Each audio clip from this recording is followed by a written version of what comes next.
मैं दिव्या आर्य model primary school Shekhpuri Meena से पढ़ता हूँ। कक्षा 3 का छात्र हूँ और आज मैं आप सबके सामने सियाओ से विद्यालय में एस्ट्रोनॉमी लैब में स्पेस के बारे में, सूर्य, तारे, ब्लैक होल, क्षुद्र ग्रह सब के बारे में जानकारी प्रस्तुत करूंगा। सबसे पहले सूर्य से शुरू करते हैं। सूर्य एक बहुत बड़ी आग का गोला है जिसमें न्यूक्लियर फ्यूजन होता रहता है, जिसमें हाइड्रोजन फ्यूज होते हैं और उनमें हीलियम बदलता है। हमारा सूर्य 4.5 अरब साल पुराना तारा है। इसके पास कुछ ही अरब साल जीने को रहे हैं। उसके बाद में हमारा सूर्य एक लाल दानव बन जाएगा। लाल दानव बनने के बाद वह श्वेत वामन बनेगा। फिर श्वेत वामन के बाद काला वामन बनकर बिल्कुल डार्क हो जाएगा और जब वो ब्लैक हो जाएगा बिल्कुल काला, तो वो कुछ हमें कोई लाइट, कोई एनर्जी कुछ भी नहीं प्रोवाइड करेगा और हम सबका अंत तभी होगा जब सूर्य का अंत होगा। अब तारों के बारे में देखते हैं। सूर्य के अलावा इनके बहुत टाइप्स होते हैं। इनका एक होता है वाइट, सफेद, पीला, लाल और नीला। जो सफेद तारे होते हैं वो उनको ही हम श्वेत वामन कहते हैं और उनमें बहुत कम लाइट होती है, बहुत कम टेम्परेचर होता है, बहुत कम तापमान होता है। बाकी अगर येलो डॉर्फ्स पर चलेंगे, मतलब कि जो तारे पीले रंग के होते हैं वे थोड़े से बड़े होते हैं। उनमें न्यूक्लियर फ्यूजन थोड़ा तेज होता है और साथ ही में वे पीला इसलिए चमकते हैं क्योंकि उनमें हीट श्वेत वामन से ज्यादा होती है। अब चलते हैं व्हाइट ड्वार्फ, येलो ड्वार्फ, ये दोनों हो गए। अब ब्लू ड्वार्फ। ब्लू ड्वार्फ वे होते हैं जो अभी अभी नए नए तारे होते हैं, वे नीला चमकते हैं। उनका जो तापमान होता है वो हमारे सूर्य से भी बहुत अधिक होता है और जब उनकी लाइफ एंड होती है, मतलब कि जब उनकी जिंदगी बहुत कम हो जाती है और वे मर जाते हैं, तब वे अभिनव तारा बन जाते हैं जो कि बहुत तेजी से विस्फोट करता है और उसमें से जो सबसे बड़ा होता है, सबसे बड़ा टुकड़ा मान लीजिएगा, इतना बड़ा नहीं कि बस इतना है, वे बहुत बड़े टुकड़े होते हैं। कुछ तो हमारी पृथ्वी से भी बड़े होंगे। तो हमारी पृथ्वी या सूर्य से बहुत बड़े टुकड़े एक न्यूट्रॉन स्टार बनते हैं। अब न्यूट्रॉन स्टार एक अलग चैप्टर है, उसमें न्यूक्लियर प्लाज्मा आएगा, एटॉमिक प्लाज्मा आएगा, स्पैगेटी आएगा, सब कुछ आएगा। पर अभी हम फोकस करते हैं दूसरे टाइप के तारों पर जो फॉर्म होते हैं। अब उसमें आता है पल्सर। पल्सर चमकता बहुत तेज है और घूमता बहुत तेज है। उससे ज्यादा तेज घूमता है क्वेसर। उसमें और जो सबसे बड़े तारे होते हैं, जो न्यूट्रॉन के सबसे बड़े टुकड़े, वे एक पास ठंडे होकर ब्लैक होल बन जाते हैं, जो कि आप ये देख रहे हैं। ब्लैक होल हमें दिखता नहीं है, इससे ज्यादा काला कोई ऑब्जेक्ट होता नहीं है, लेकिन आप सोच रहे होंगे हमें दिख रहा है कैसे रहा है, या हमें ब्लैक होल दिख रहा है, ये हमें उसकी चारों तरफ की रिंग्स दिख रही है। जब लाइट रे ब्लैक होल के पास जाती है तो उसके चारों तरफ घूमती रह जाती है। ये इतना पावरफुल है कि ये लाइट रे को भी अपने साइड से जाने नहीं देता और ये इतना डेंस है कि इसमें कि एक चम्मच मिट्टी 10 हाथियों के बराबर वजन होता है। अब आते हैं क्षुद्र ग्रह पर। ये क्षुद्र ग्रह हमारे नॉर्मल ग्रह जैसे कि पृथ्वी, मंगल, बृहस्पति, शनि, अरुण, वरुण से छोटे होते हैं। ये उनकी तरह गोल नहीं होते, डचकल पचकल होते हैं। जैसे कि इधर से ये ऊपर खड़ा हो गया, बाकी नीचे, फिर इधर से ऐसे ऊपर होकर नीचे, ऐसे कुछ अजीब टाइप के होते हैं। और इनकी एक अलग से बेल्ट बनी हुई है हमारे सोलर सिस्टम में, जिसको एस्टेरॉइड बेल्ट कहते हैं। अगला चलते हैं, हाँ, बुध। मेरा नाम दिव्या आर्य है। मैं कक्षा 3 का छात्र हूँ। मेरे स्कूल का नाम पीए शेखपुरी मीना है और मैं आज आप सबके सामने प्राथमिक विद्यालय सियाओ फर्स्ट में एस्ट्रोनॉमी लैब के बारे में जानकारी दूंगा। तो सबसे पहले बुध ग्रह से शुरू करते हैं। ये हमारे सौर मंडल का सबसे छोटा ग्रह है। इसको अब हमारे सौर मंडल का सबसे लघु ग्रह भी कहते हैं, क्योंकि लघु का मतलब छोटा होता है। और इस पर अगर हम वेट देखेंगे तो इसका वेट पूरा डेड है, इसका मास कम है, बहुत कम है, ये हमारे मून के लगभग साइज का है। तो ये जो मर्क्यूरी है इसका वेट बहुत कम है, मैं इसको आसानी से ऊपर नीचे कर पा रहा हूँ। तो चलिए नेक्स्ट पर चलते हैं, वो है शुक्र। शुक्र का घना वातावरण है, उस पे 97 psi प्रेशर है। हम अभी 1 psi प्रेशर के रह रहे हैं और 97 हमारे मुंह सब कुछ फाड़ देगा, हम बचेंगे नहीं। तो ये इसमें देखिएगा आपको ये चमकता दिखाई दे रहा होगा, चमकता इसलिए क्योंकि कार्बन डाई रिच है, और कार्बन डाई रिच की वजह से इसमें ज्यादा हीट ट्रैप हो जाती है, फिर ये बहुत गर्म हो जाता है, इसलिए ये चमकीला दिखता है। बाकी पृथ्वी है, इस पर जीवन अभी तक पाया गया है और ये हमारा ही ग्रह है। इस पर नॉर्थ अमेरिका, साउथ अमेरिका सब टाइप के कॉन्टिनेंट हैं और सब टाइप के ओशियन है। ये हमारे लिए बिल्कुल सही जगह है रहने के लिए, और ये गोल्डन जोन में आती है, गोल्डन ऑर्बिट जोन में, जिसमें टेम्परेचर ना ज्यादा ठंडा रहता है ना ज्यादा गर्म रहता है लाइफ के लिए। इधर देखेंगे तो ये अर्थ का मास नॉर्मल है, ये अर्थ में थोड़ा सा मुश्किल हो रही है, और मैं आपको वीनस का भी दिखा देता हूँ। ये जो वीनस है मरकुरी से थोड़ा सा हैवी है, क्योंकि अर्थ के लगभग वेट का है, लेकिन अर्थ से ज्यादा हैवी महसूस होती है।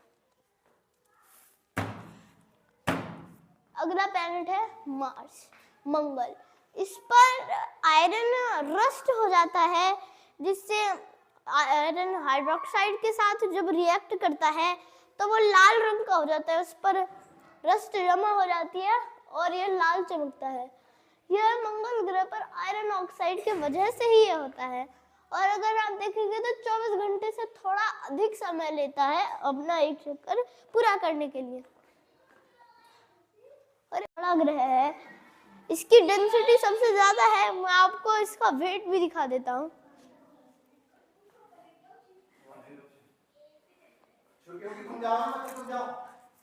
देखिएगा जुपिटर का वेट है, ये बहुत हैवी है, इससे ये देखिएगा बहुत हैवी वेट है इसका।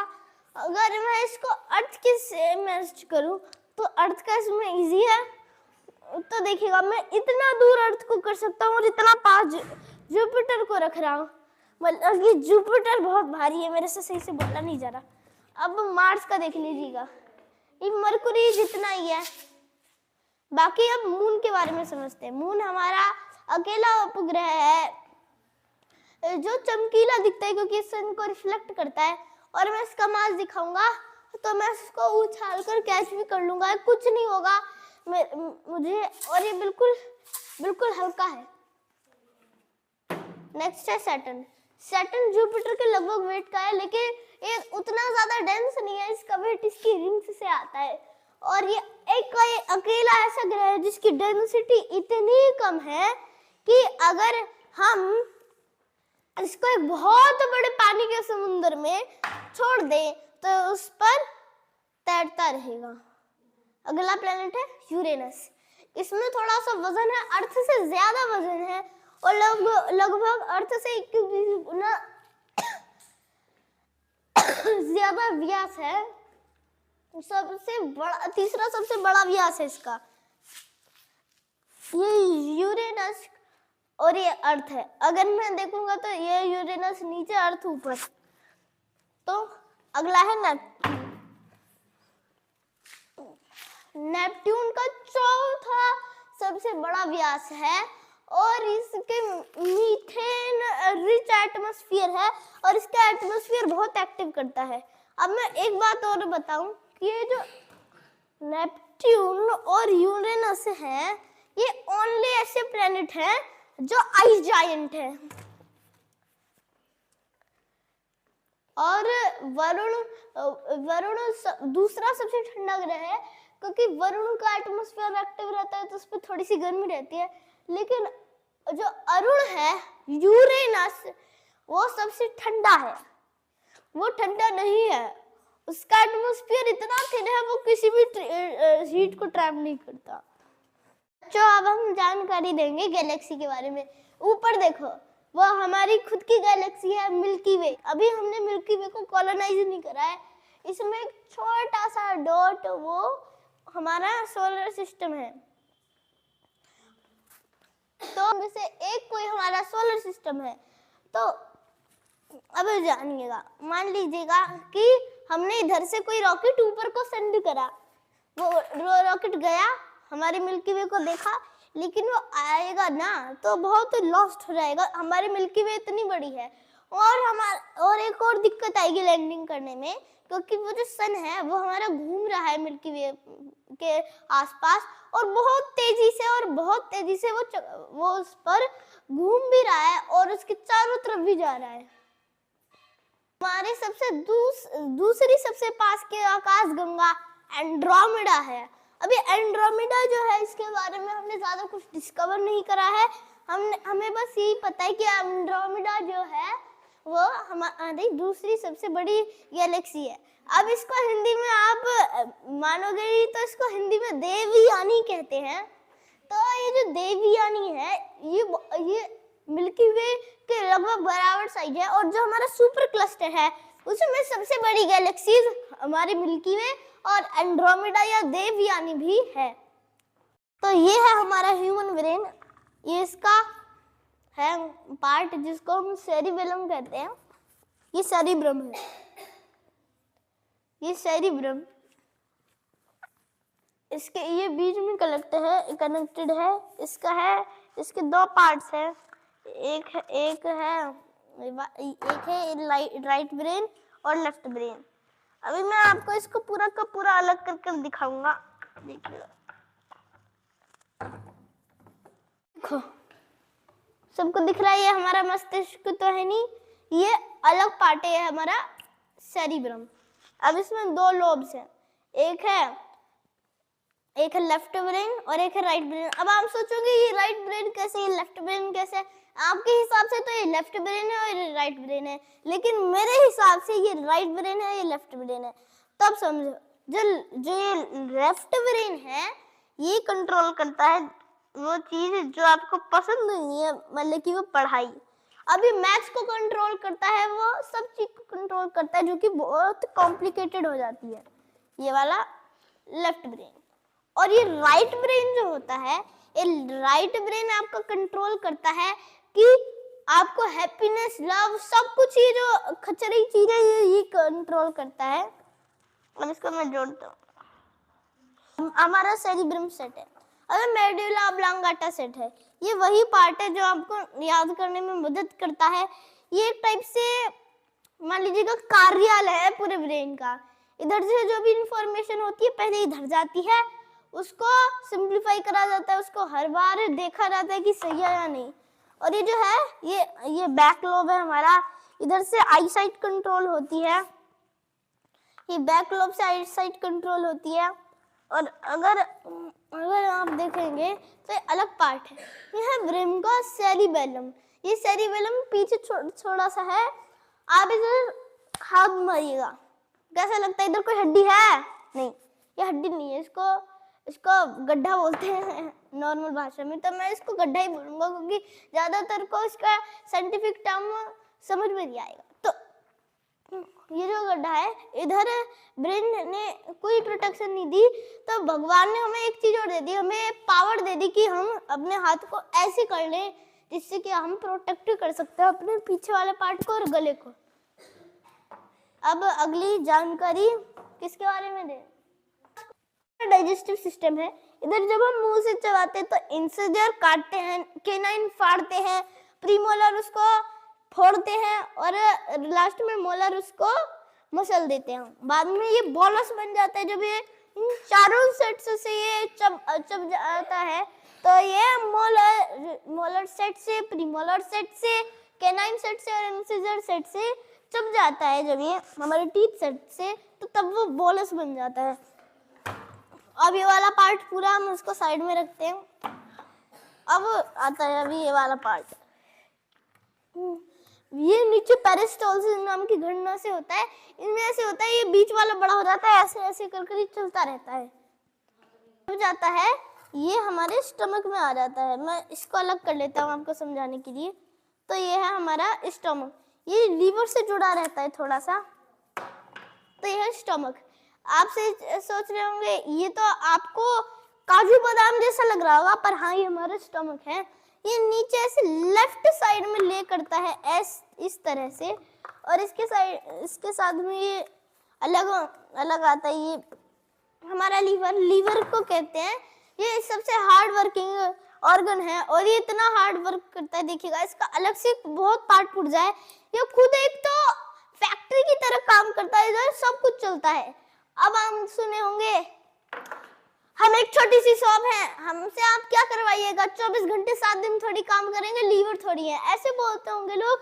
तो जो लीवर होता है ना, वो 24 घंटे 7 दिन काम करता है, और इसका जो काम होता है वो फिल्टर करना होता है आरबीसीज को।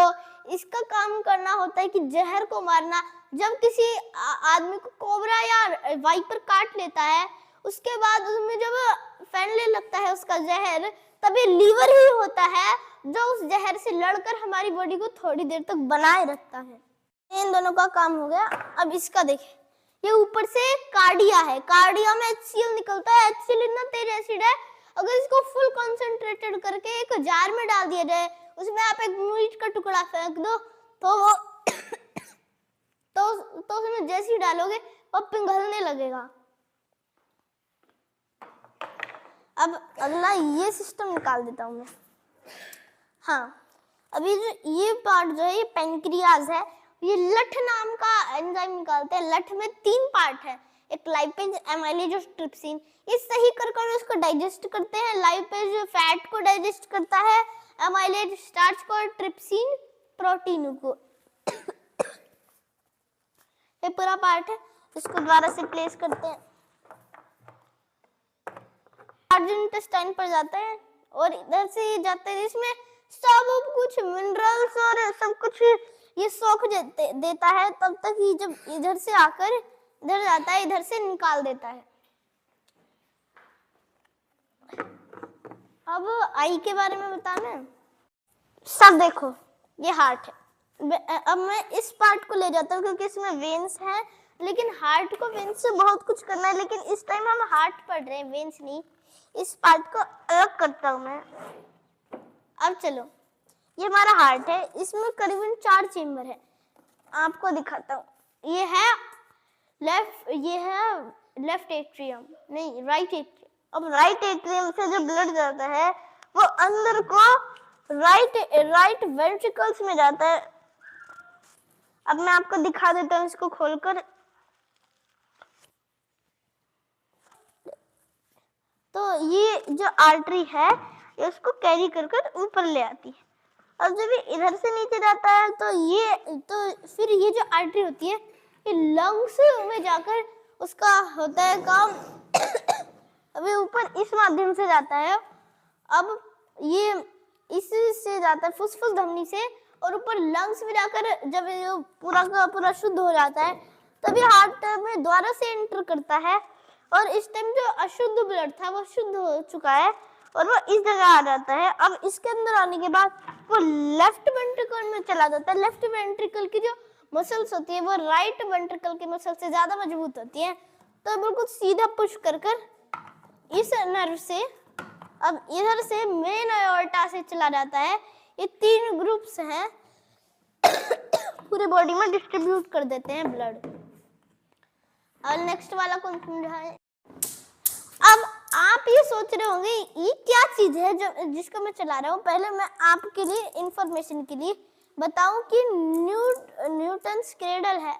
अब देखिएगा क्या मजा होगा जब मैं एक बॉल को इस पर फेंकता हूँ। ये सब डिसअरेंज हो गए, लेकिन अब देख, आप सोच रहे होंगे बस एक ही बॉल क्यों जा रही है। दोबारा से दिखाता हूँ।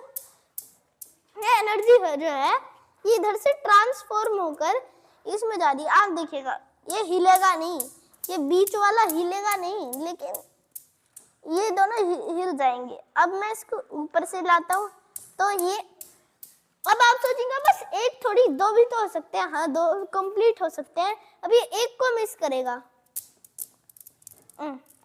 एक को मिस करेगा तो मतलब कि दो चले जाएंगे, एक बिल्कुल भी मूव नहीं होगा। अब 3 हो जाएंगे क्या? हाँ 3 भी हो जाएंगे। अब 3 हो जाएंगे, लेकिन ये किसी को नहीं छोड़ेगा, बस एक रेस्ट में रहेगा। दोबारा से दिखा देता हूँ, ये है 3, बस 3 ही जाते हैं, एक भी कोई भी रेस्ट में नहीं रहता है, क्योंकि टोटल 5 मॉडल है। मैं 3 से ऐसे खींचूंगा और इधर आप देखो बस 3 ही हो रहे हैं मोशन में। अब इसको इधर से खींच कर दिखाता हूँ। अब देखो ये बस 3 ही जा रहे हैं और आ रहे हैं। मैं आज आपको न्यूटन्स क्रेडल के बारे में समझाने वाला हूँ। न्यूटन्स क्रेडल एक ऐसा डिवाइस है जो न्यूटन्स थर्ड लॉ को पोजेस करता है। मैंने एस्ट्रोनॉमी लैब आज देखी है, मैंने उसमें देखा भी है कि न्यूटन्स क्रेडल उसमें था और मैंने इसको चलाया भी है।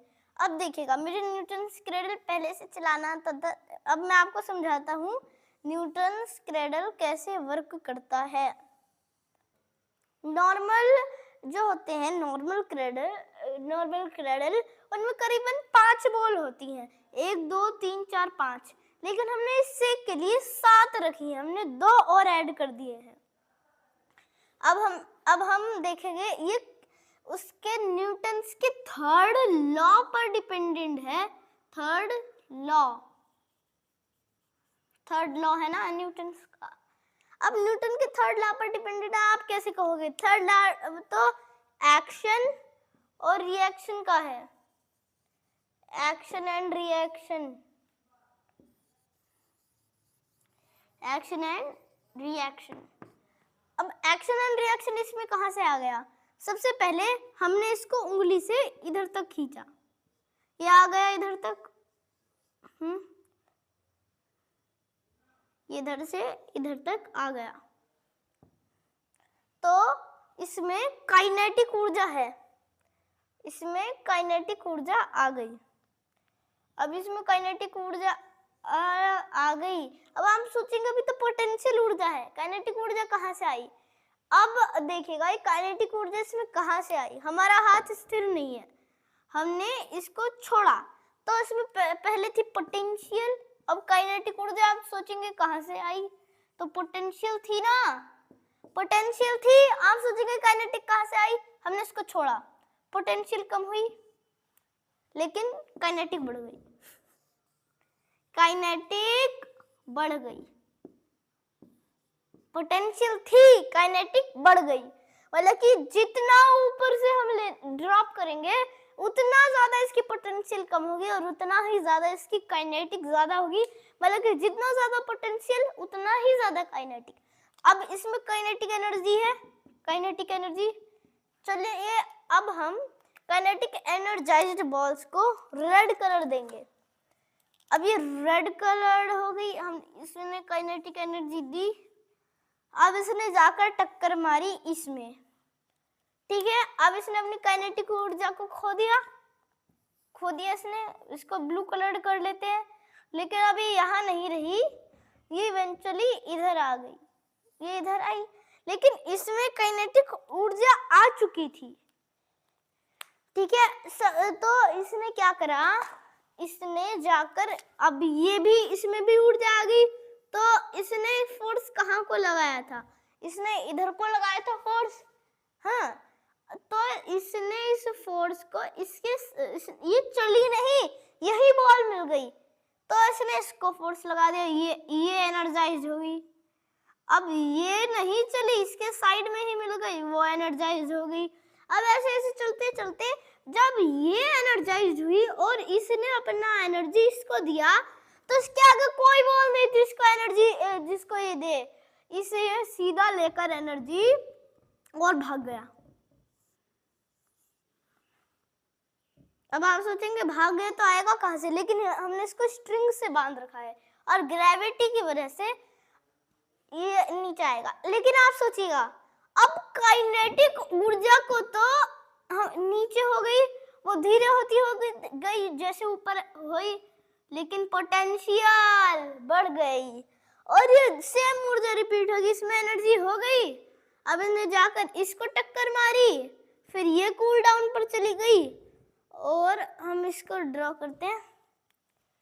अब ये हो गई नॉन एनर्जाइज्ड, नॉन एनर्जाइज्ड होगी, लेकिन इसने इसको दी काइनेटिक एनर्जी, इसने इसको दी, इसने इसको दी, इसने इसको दी। अब ये लेकर एनर्जी और भाग गई। तो ये प्रोसेस रिपीट होती रहती है। लेकिन मानिएगा आपने किसी को पैसे दिए, उसने दूसरे को दिए, उसने दूसरे को दिए, पर सोचिएगा पैसे कम नहीं हो जाने के, क्योंकि कुछ तो वो अपने पास रखेगा। तो ये भी बॉल्स काइनेटिक ऊर्जा को अपने अंदर रखती है ना, तो उसको एब्जॉर्ब कर लेती हैं थोड़ी सी काइनेटिक ऊर्जा, और उससे ये बॉल से हीट होने लगती है। तो ये बॉल जब हीट होती है, इन्होंने काइनेटिक ऊर्जा तो गवा दी काइनेटिक ऊर्जा, तो ऐसे थोड़ी ऊर्जा लॉस होती।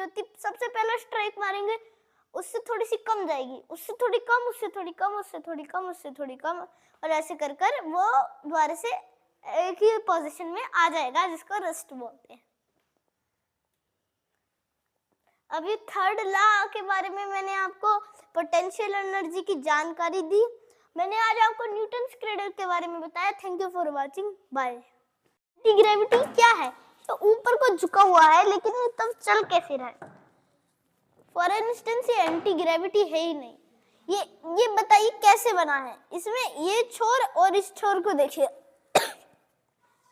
जो है ये इस पर नहीं टिकता, और ये भी इस पर नहीं टिकता, तो ये इस पर टिकेगा जब। अब नीचे से इसकी शेप देखिए, मैं इधर इस पर होल्ड करता हूँ, ये गिर गया, इस पर होल्ड करता हूँ, नहीं, ये चल गया। और देखो ये किस टाइप ऑफ मोशन में चलता है। अब ये इस टाइप, अभी जो इस पर झुका रहेगा तो ऐसे पीछे पलट जाएगा, लेकिन नहीं, उस टाइम पर ये भी झुक जाता है, इसकी बनावट ही ऐसी है। और ऐसे झुकते झुकते ये इस पर चला जाता है। मैं पीछे से छोड़ता हूँ, ये डिराइव करता है कि किसकी स्पीड ज्यादा रहेगी। मैं इसको पीछे पुल कर रहा हूँ, आप देखो ये वाली बॉल आगे चली गई, क्योंकि ये बहुत कम, ये ऊपर से झुकाव था इसका। अब सब बॉल्स को उनके प्लेस पर रख देते हैं। अब ये दर्शाता है कि स्पीड कैसे चेंज हुई इसकी। अगर हम कुछ ज्यादा है इसको झुका देंगे तो देखिएगा बिल्कुल है, ये कांस्टेंट में रहेगा। ये इसको चेंज करता रहेगा, पहले बहुत तेजी से जाएगी, लेकिन इधर जाकर स्लो हो जाएगी। लेकिन इसमें देखो, इसमें बहुत तेजी से जाएगी और स्लो नहीं होगी, ये इधर तेज हो जाएगी और इधर से स्लो होना शुरू होगी। मैं आपको दोबारा दिखा देता हूँ।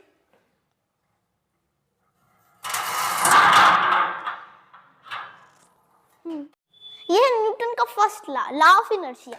जो लॉ ऑफ इनर्शिया वो कहता है an object at rest stays at rest and an object in motion stays in motion with the same speed in the same direction unless acted upon by an unbalanced force। अब मैं इसको इस पर रख देता हूँ। अब देखिएगा ये बॉल इसी चेम्बर में गिरेगी। अब हम समझेंगे लॉ ऑफ इनर्शिया के बारे में। ये कहता है कि कोई वस्तु अगर रेस्ट पर है तो वो रेस्ट पर आने की कोशिश करेगी, और अगर कोई मोशन पर है तो मोशन पर ही रहने की कोशिश करेगी। अब मैं इसको स्लोली जेंटली पुल कर रहा हूँ, ये वहीं जा रही है जहाँ ये है। लेकिन अगर मैं इसको बहुत खींचकर ऐसे डालूंगा, अब देखिएगा ये तो आगे चला गया, ये तो मोशन में रहा, ये मोशन में चला गया, लेकिन ये इधर रह गया। मैं दोबारा से दिखाता हूँ।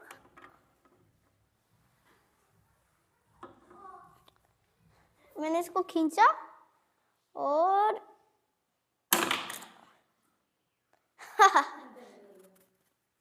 तो when an object is at rest stays at rest and an object in motion stays in motion until an enacting unbalanced force is applied on it। मतलब कि ये अब ये है पेल्विक, मतलब कि आपका हिप्स।